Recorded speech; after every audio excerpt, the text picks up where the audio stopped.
دوستوں شروع کرنے سے پہلے چینل کو لازمی سبسکرائب کر لیں۔ موم نے کچھ ہی دیر کے لیے مجھے باہوں میں بھرا تھا۔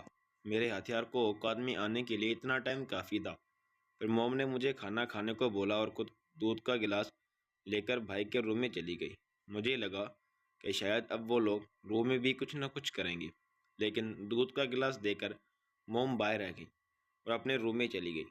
جاتے جاتے مجھے بولنے لگی کہ بیٹا، روبی کہاں ہے؟ میں نے بولا کہ امی، وہ رینا کے گھر پہ رک گئی تھی، ان دونوں کو کچھ نوٹس تیار کرنے تھے۔ اس نے بولا تھا کہ اس کا کھانا مت بنانا، وہ رینا کے گھر ہی کھا لے گی۔ ٹھیک ہے بیٹا، اب میں آرام کرنے لگی ہوں، اگر کچھ چاہیے ہوگا تو آواز لگا دینا۔ میں نے دل میں سوچا کہ مجھے بھی وہی چاہیے امی، جو ابھی کچھ دیر پہلے اب بھائی کو اوپر دے رہی تھی۔ موم روم میں چلی گئی اور میں کھانا کھانے لگا، لیکن روم میں میرا دل نہیں لگ رہا تھا کچھ کھانے کو۔ میرے دماغ میں وہی اسٹور والا سین گھوم رہا تھا جب امی ٹیبل پہ تھی اور بھائی پیچھے۔ مجھے غصہ بھی آ رہا تھا اور حیرانی بھی ہو رہی تھی۔ میں سوچ رہا تھا کہ کہیں وہ سب سپنا تو نہیں۔ نہیں، وہ سپنا نہیں تھا۔ یہی دیکھنے کے لیے میں نے کھانا بیچ میں چھوڑا اور اوپر چھت کی طرف چلا گیا۔ چھت پر جا کے جب اسٹور روم میں گیا تو دیکھا کہ وہاں زمین گیلی تھی۔ امی اور بھائی کی کرتوتوں وہاں بکھری ہوئی تھی۔ تبھی مجھے کسی کے اوپر آنے کی آہٹ سنائی دی۔ میں نے ڈور سے ہلکا سا باہر ہو کے دیکھا تو موم اوپر آ رہی تھی اور سیدھا اسٹور روم کی طرف ہی آ رہی تھی۔ میں جلدی سے ایک پرانی الماری کے پیچھے جا کے چھپ گیا اور امی کو دیکھنے لگا۔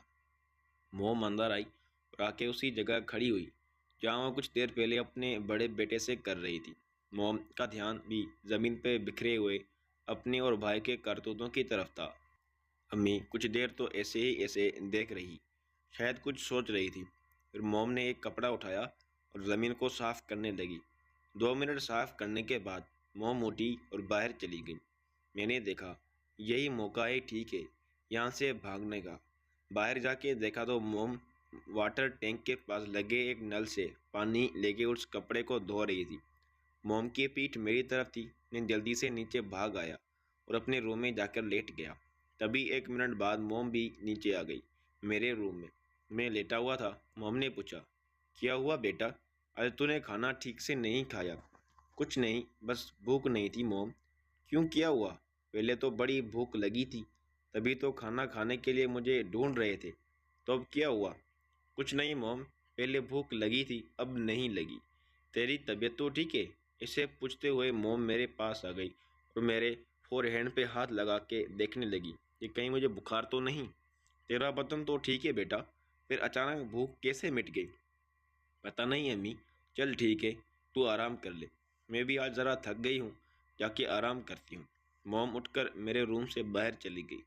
جب تک وہ میرے روم سے باہر نہیں گئی تب تک میں اسے دیکھتا رہا۔ آج تک کبھی میں نے امی کو اتنا غور سے نہیں دیکھا تھا، لیکن اب تو میرا موم کی طرف دیکھنے کا نظریہ ہی بدل گیا تھا۔ میں لیٹا لیٹا موم کے بارے میں اور اوپر والے روم کے کارروائی کے بارے میں سوچنے لگا۔ میں اپنے روم میں لیٹا کر اپنی ماں اور بھائی کے بارے میں سوچ رہا تھا۔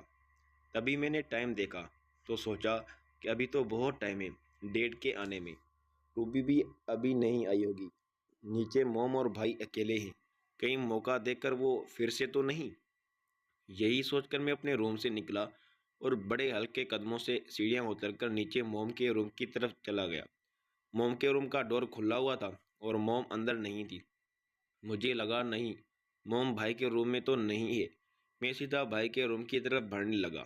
روم کا ڈور بند تھا۔ میں نے ڈور پر نوک کرنے کی بجائے ڈور کو آرام سے کھولنا بہتر سمجھا۔ میں نے بڑے پیار سے روم کا ڈور اوپن کیا تو دیکھا کہ بھائی تو اندر سو رہا ہے۔ تبھی کچن میں سے کچھ آواز آئی۔ میں سمجھ گیا کہ موم کچن میں ہے تو میں کچن میں چلا گیا۔ وہاں موم رات کے کھانے کی تیاری کر رہی تھی۔ جیسے ہی میں کچن میں گھسا تو موم نے بولا، آ گیا میرا پیارا بیٹا، آرام کر لیا تم نے؟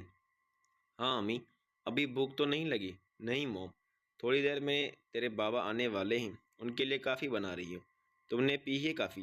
میں نے بولا، ابھی تو بہت ٹائم ہے بابا کے آنے میں، ابھی تو 5 بھی نہیں بجے۔ 5 نہیں بجے ابھی تک؟ امی نے بڑی حیرانی سے پوچھا۔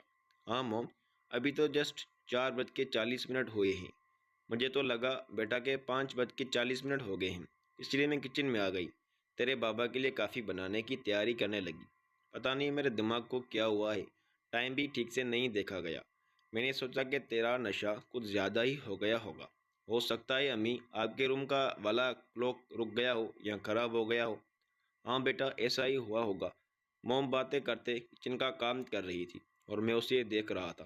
پھر میں نے بولا کہ ٹھیک ہے موم، اب آپ کافی بنا ہی رہی ہو تو میرے لیے بھی بنا لینا، تب تک میں ٹی وی دیکھ لیتا ہوں۔ میں کچن سے باہر نکلا اور باہر ہال میں پڑے ہوئے صوفے پر بیٹھ گیا اور ٹی وی دیکھنے لگا۔ میں اسی صوفے پر بیٹھا تھا جہاں سے ٹی وی کے ساتھ ساتھ امی کو بھی دیکھ رہا تھا۔ میرا دھیان ٹی وی کی طرف کم اور امی کی طرف زیادہ تھا۔ میں موم کو بڑے غور سے اور خراب نظر سے دیکھ رہا تھا۔ پہلے میں نے سوچا کہ نہیں، یہ سب غلط ہے۔ پھر میں نے سوچا کہ اگر بھائی موم کے ساتھ تو میں کیوں نہیں؟ میں اس قدم گاہ تھا اپنے سینے میں کہ امی میرے پاس بیٹھی ہوئی ہو، مجھے کافی پینے کو بول رہی تھی اور مجھے کچھ ہوش ہی نہیں تھا۔ ابھی موم نے میرے سر پر ہلکا سا ہاتھ مارا تو میں سپنوں کے حسین وادیوں سے حقیقت ویرانے میں پہنچ گیا۔ کہاں کھویا ہوا ہے میرا پیارا بیٹا؟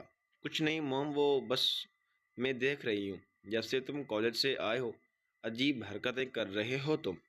پہلے تو بولتے ہو بھوک لگی ہے، جب کھانا دیا تو بولا کہ اب بھوک نہیں ہے۔ کافی پینے کا بولا اور اب میں کافی لے آئی ہوں تو بول رہے ہو نہ جانے کس دنیا میں کھوئے ہو۔ طبیعت تو ٹھیک ہے نا تمہاری؟ ہاں موم، طبیعت بالکل ٹھیک ہے۔ آپ اتنا پریشان کیوں ہو رہی ہیں؟ اب کیا بولوں موم کہ جو کچھ آج میں نے دیکھا وہ کوئی بھی دیکھ لیتا تو پریشان تو ہو ہی جاتا۔ کچھ نہیں موم، کالج کے نوٹس تیار کرنے ہیں، اس کی ٹینشن ہو رہی ہے۔ روبی کا انتظار کر رہا ہوں، اور رینا کے گھر سے نوٹس لے کے آئے تو میری بھی تھوڑی ہیلپ ہو جائے گی۔ نوٹس فون کر کے پوچھو ابھی تک آئی کیوں نہیں وہ؟ میں نے بولا موم، اس نے بولا تھا کہ وہ ڈیٹ کے ساتھ آ جائے گی۔ ٹھیک ہے بیٹا، اب تم کافی پیو اور میں کچن کا کام کرنے چلی۔ اب کسی اور دنیا میں مت پھنس جانا، کہیں کافی ٹھنڈی نہ ہو جائے۔ میں دل میں سوچا کافی ٹھنڈی ہوتی ہے تو ہونے دو امی، آج جو گرمی میرے جسم میں پیدا ہوئی ہے اس کا کیا؟ امی کچن میں چلی گئی اور میں کافی پینے لگا۔ قریب 6:20 پر ڈیڈ اور روبی گھر آ گئے۔ ڈیڈ فریش ہونے چلے گئے اور روبی بھی اپنے روم میں چلی گئی۔ روبی آج بہت خوش لگ رہی تھی، وہ بڑا ہنستے مسکراتے ہوئے روم میں گئی تھی۔ میں بھی اٹھ کر اس کے پیچھے روم میں چلا گیا۔ روبی روم میں جا کے سیدھا لیٹ گئی اور ڈور اوپن ہی چھوڑ دیا تھا اس نے۔ وہ تو اکثر روم میں انٹر کرتے ہی ڈور کلوز کر لیتی تھی، تو آج کیا ہوا اس کو؟ بڑی خوش لگ رہی ہو آج، بات کیا ہے روبی؟ میں نے روم میں انٹر کرتے ہی روبی سے پوچھا۔ تیرے کو کیا بلیکی، تیرے سے میری خوشی برداشت نہیں ہوتی کیا؟ اور ہنسنے لگی۔ نہیں پاگل، میں تو ایسے ہی پوچھ رہا تھا۔ نہیں بتانا تو مت بتاؤ، بھاڑ میں جاؤ، غصہ مت کر میرے پیار بھری بھائی تو۔ تیری طبیعت تو ٹھیک ہے تو میرے سے اتنا پیار سے بات کر رہی ہے، پیارے بھائی۔ وہ پھر ہنسنے لگی۔ تو میرا پیارا بھائی نہیں، میں نے کہا سیدھی طرح بول، بات کیا ہے؟ وہ بس کیا ہوا؟ ابھی بریک مار کے کیوں بول رہی ہو؟ ابھی خوش ہو؟ ابھی ایسے ڈر رہی تھی جیسے میں نے تیرے چوری پکڑ لی ہو۔ چوری؟ کیسی چوری؟ ارے پاگل، میں جسٹ پوچھ رہا ہوں تو اتنی خوش کیوں ہے؟ کچھ نہیں بھائی، میرے نوٹس ریڈی ہو گئے ہیں نا رینا کی ہیلپ سے، اس لیے خوش ہوں۔